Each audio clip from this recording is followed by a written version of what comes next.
Halo, selamat pagi semuanya. Pada pertemuan hari ini kita akan membicarakan tentang perencanaan pemasaran usaha makanan internasional dan penyusunan proposal makanan internasional. Nah, anak-anak, perlu kita ketahui bersama bahwa di era globalisasi ini, masyarakat pada umumnya mempunyai pola hidup yang sibuk sehingga tidak mempunyai banyak waktu untuk menyiapkan makanan. Hal ini mengarah pada meningkatnya permintaan untuk makanan, baik makanan yang setengah jadi maupun yang siap disantap.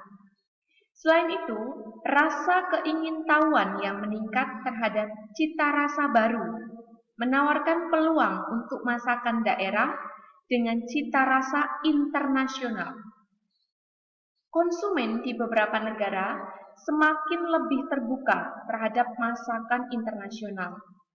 Rasa yang dipadukan dengan masakan daerah semakin populer. Hal ini membuka peluang yang sangat besar untuk berwirausaha makanan internasional.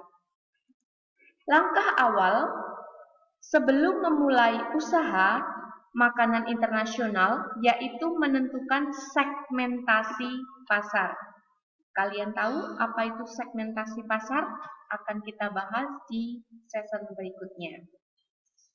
Mengapa demikian? Mengapa seorang wirausahawan kuliner sebelum memulai usaha perlu menentukan dulu segmentasi pasar? Anak-anak, seorang wirausahawan makanan internasional harus pandai-pandai menciptakan inovasi menu makanan dan minuman yang sesuai dengan segmen konsumen yang akan dibidik. Bila kurang jeli dengan minat pasar, bisa dipastikan produk kuliner yang dijajankan, yang dipromosikan tidak akan berhasil, tidak akan diterima oleh konsumen. Nah, untuk itu, segmentasi pasar ini diperlukan. Ya, dalam gambar terlihat bahwa seorang wirausahawan kuliner itu harus bisa memilah-milah konsumennya. Apakah laki-laki atau perempuan jika berdasarkan jenis kelaminnya, apakah termasuk golongan ekonomi menengah ke bawah, ekonomi menengah atau menengah ke atas, apakah tinggal di desa atau di perkotaan, apakah tinggal di tepi pantai atau di pegunungan. Nah, itu menjadi salah satu bagian dari analisis segmentasi pasar. Lalu berikutnya, ada dua faktor untuk menentukan segmentasi pasar. Yang pertama adalah lokasi usaha. Perlu diketahui bersama bahwa kebutuhan dan minat konsumen di sekitar lokasi usaha agar produk yang ditawarkan sesuai dengan permintaan para konsumen itu harus diperhatikan. Siapa sih sasaran kita? Misal, kantin sekolah.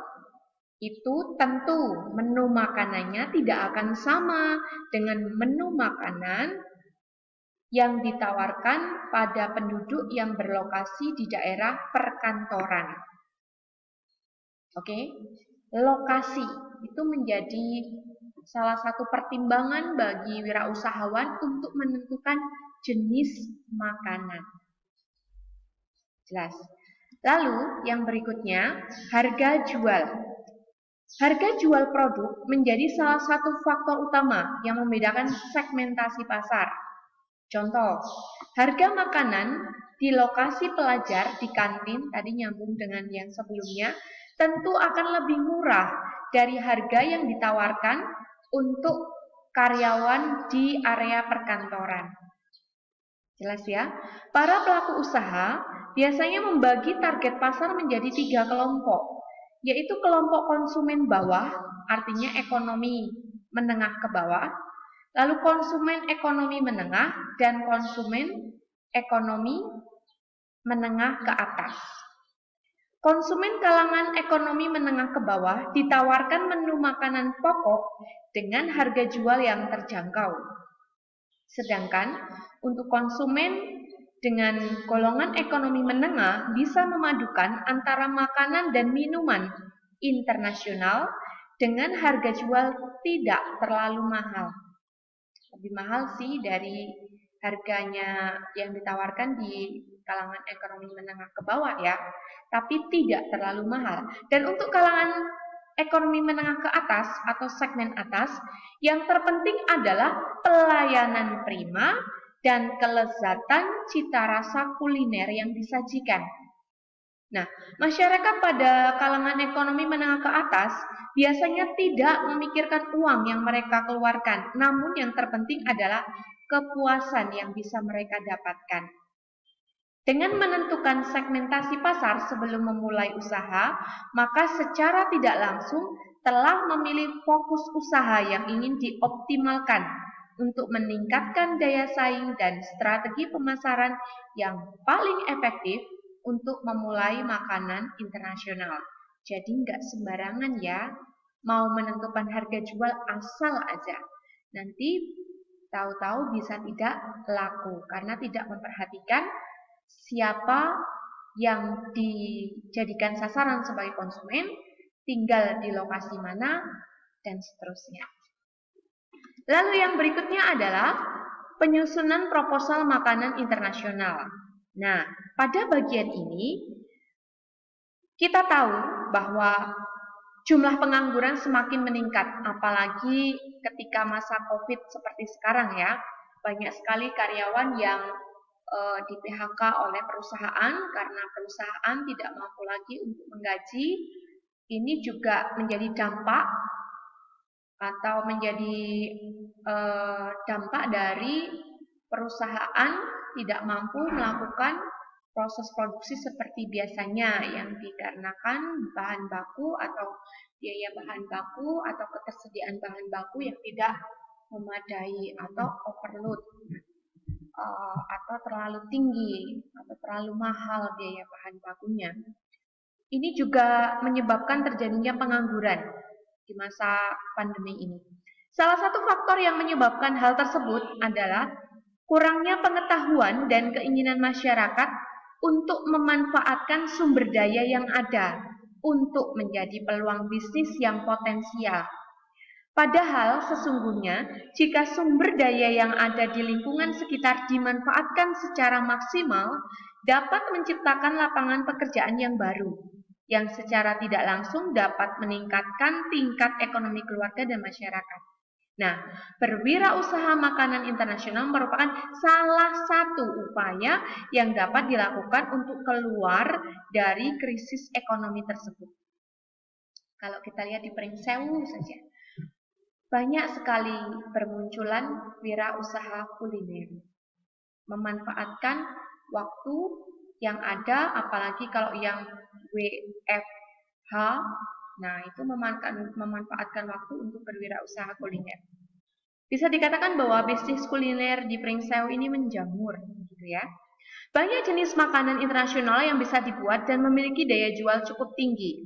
Nah, untuk itu secara teori, seorang wirausaha makanan internasional sebaiknya sebelum memulai usaha itu membuat perencanaan dulu yang disusun dalam sebuah proposal sederhana. Isinya adalah visi dan misi.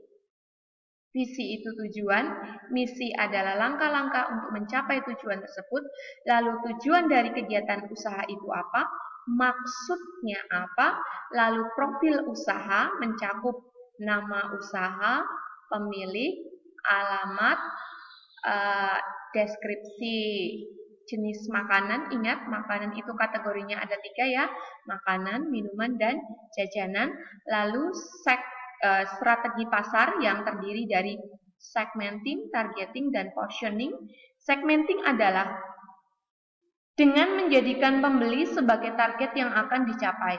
Produk yang akan dibuat adalah produk yang dapat dinikmati oleh berbagai kalangan dari masyarakat yang berbeda, baik oleh anak-anak hingga orang dewasa. Maka tadi sudah dibahas tentang segmentasi pasar, bagaimana seorang produsen itu dapat membaca situasi konsumen, apakah yang menjadi sasaran itu anak-anak, apakah remaja atau semua usia, apakah mereka tinggal di desa atau perkotaan, Apakah hanya untuk penduduk yang berjenis kelamin laki-laki, perempuan, atau bisa semuanya, dan itu masuk kategori dari segmenting. Kemudian targeting. Targeting adalah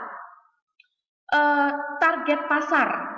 Maksudnya, wirausahawan menentukan kalangan masyarakat mana yang akan menjadi pengguna produk. Ini satu kesatuan ya dengan segmenting. Lalu yang ketiga adalah positioning, yaitu inovasi dengan cara menambahkan bahan baru yang membedakan makanan sejenis lainnya sehingga tampilan lebih menarik, rasa lebih unggul, dan kualitas sangat baik sehingga konsumen dapat mengenali dengan mudah produk yang dibuat. Oke. Kemudian kaitannya dengan positioning bahwa hendaknya secara teori seorang wirausaha kuliner ini memiliki pembeda. Meskipun namanya adalah sama yakni seblak, ini hanya contoh ya, ilustrasi contoh, namun ada pembeda baik rasa, penyajian, atau komposisi dari seblak itu sendiri. Maka ini secara teori kalau diterapkan saya rasa juga menjadi baik, menjadi unik, ada bedanya dengan seblak-seblak yang lain. Saya memberi contoh ini karena saya menemukan beberapa tempat seblak itu menjamur ya di Pringsewu. Kemudian yang berikutnya adalah membuat analisis SWOT. Nah, tentang analisis SWOT saya rasa anak-anak semua sudah familiar bahwa SWOT yang berarti strength, kekuatan, opportunities untuk O-nya, kemudian peluang, weakness, dan threat, ancaman. Nah, ini juga baiknya dilakukan oleh seorang wirausahawan kuliner yang akan memulai usaha supaya dia dapat mengantisipasi berbagai kemungkinan yang muncul, baik tantangan internal maupun eksternal. Kemudian yang terakhir adalah proses produksi yang meliputi alat dan bahan yang digunakan sehingga proses pembuatan dan penyajian dapat dilakukan dengan lancar. Dalam proses produksi sebaiknya juga diantisipasi apabila bahan yang dibutuhkan ternyata langka. Apa yang harus dilakukan? Maka pada proses produksi ini dimungkinkan berbagai macam barang substitusi atau pengganti apabila bahan pokok tidak tersedia. Ini juga harus menjadi pertimbangan bagi seorang wirausaha kuliner. Oke, baik, itu saja yang dapat saya sampaikan berkaitan materi hari ini. Semoga dapat dipahami dengan baik. Kita jumpa lagi pada materi berikutnya dengan pembahasan yang berbeda. Selamat pagi dan salam sehat untuk kita semua. Tetap semangat.